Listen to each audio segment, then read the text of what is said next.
ইন্সপো গল্পতে সবাইকে স্বাগতম। আজকের গল্পটি হল ইব্রাহিম আলাইহি ওয়াসাল্লামকে নিয়ে। অনেক বছর আগে এক শহরে বসবাস করতেন এক ছোট ছেলে, যার নাম ছিল ইব্রাহিম আলাইহিস সালাম। তাঁর বাবা ছিলেন নামরুদ নামের এক রাজা, যিনি মূর্তি বানাতেন এবং মানুষকে সেগুলোর উপাসনা করতে বলতেন।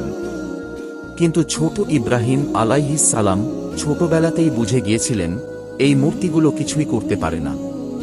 একদিন ইব্রাহিম আলাইহিস সালাম তাঁর বাবাকে বললেন, হে আমার পিতা, আপনি যা বানান মানুষ তাই পূজা করে, কিন্তু এরা তো কথা বলে না, হাঁটে না, কিছু জানে না, তাহলে এরা কিভাবে উপাসনার যোগ্য?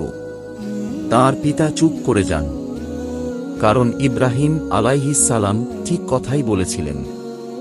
সময় পেরিয়ে যায়। একদিন শহরে বড় একটি উৎসব হয়। সবাই শহরের বাইরে চলে যায় আনন্দ করতে। তখন ইব্রাহিম আলাইহিস সালাম মন্দিরে প্রবেশ করেন। সেখানে বহু মূর্তি ছিল, যাদের সবাই উপাসনা করত। ইব্রাহিম আলাইহিস সালাম একটি বট কুড়াল নিয়ে ছোট সব মূর্তিগুলো ভেঙে ফেলেন, কেবল বড় মূর্তিটির গলায় কুড়াল ঝুলিয়ে দেন। পরদিন সকলে ফিরে এসে দেখে সব মূর্তি ভাঙা। তারা চিৎকার করে বলল, এটা কে করেছে? তারা সন্দেহ করে ইব্রাহিম আলাইহিস সালাম কে ধরে আনে।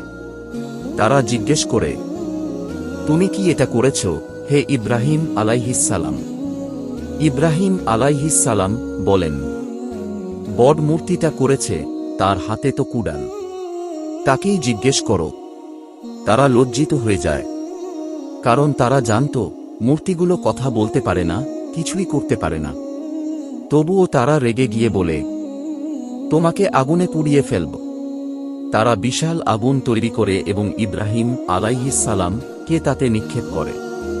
কিন্তু আল্লাহ তাআলা তখন অদ্ভুত এক নির্দেশ দেন, হে আগুন, তুমি ইব্রাহিম আলাইহিস সালাম এর উপর ঠান্ডা ও শান্তিপূর্ণ হয়ে যাও। সূরা আল-আম্বিয়া 69। সেই আগুন ঠান্ডা হয়ে যায়, আর ইব্রাহিম আলাইহিস সালাম অক্ষত অবস্থায় বের হয়ে আসেন, কারণ তিনি আল্লাহর প্রতি পূর্ণ বিশ্বাস রেখেছিলেন। গল্পের শিক্ষা। ইব্রাহিম আলাইহিস সালাম আমাদের শিক্ষা দেন, সত্য কথা বলার সাহস রাখতে হয়, আল্লাহর উপর ভরসা রাখতে হয়। মানুষ রাগ করতে পারে, শাস্তি দিতে পারে, কিন্তু আল্লাহ যাকে রক্ষা করতে চান তাকে কেউ ক্ষতি করতে পারে না।